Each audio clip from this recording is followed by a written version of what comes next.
বাড়ি থেকে আগরতলা ছুটাছুটি বারবার, স্কলারশিপের জ্বালা সহ্য হচ্ছে না আর। কি গো বন্ধুরা, তোমরা সবাই কেমন আছো? আশা করছি ভালো আছো। তোমাদের আশীর্বাদ এবং ভালোবাসায় আমিও মোটামুটি ভালো আছি। আরও একটি নতুন ব্লগ ভিডিওতে তোমাদের সকলকে জানাই স্বাগত। আমি একদম রেডি হয়ে গেছি, এখন যাব আগরতলা। তো আগরতলা যাওয়ার বিশেষ কারণ হলো এসসি এবং এসটি ওয়েলফেয়ারে যেতে হবে আমাকে। কারণ আরও একবারও গিয়ে এসেছিলাম, আমার কাগজপত্রগুলো সাবমিট করিনি, ওরা নিচ্ছিল না। তো সে কারণে এখন আমাকে আবার পুনরায় যেতে হচ্ছে।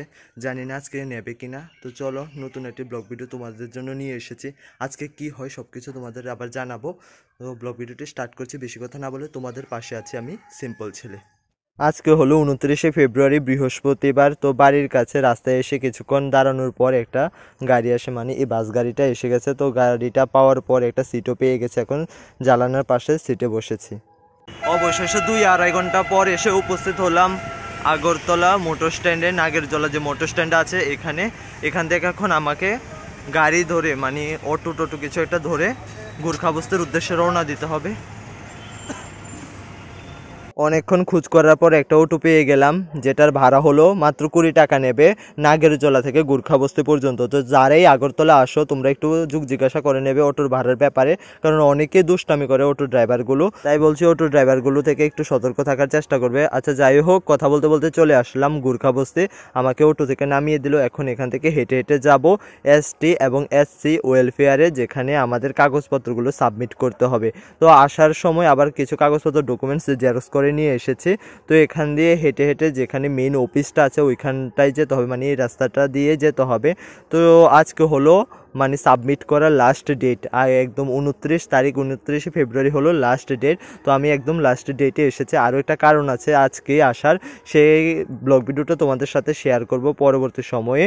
তো এখানে মেনলি অফিসটা, তো আমরা ধীরে ধীরে এবার সিঁড়ি বেয়ে উঠছি ওয়েলফেয়ারের যে মেন অফিসটা। আজকে দেখলাম এখানে আসার পর প্রচণ্ড পরিমাণে মানুষের ভিড় আছে এবং সবাই দেখলাম কাগজপত্র জমা দিতে এসেছে, মানে আমার মতনই, যা ওরা নাকি আগেও এসেছে এবং অনেকে ফিরে গেছে, আবার আজকেও আসলো, আবার অনেকে নতুন করে এসেছে।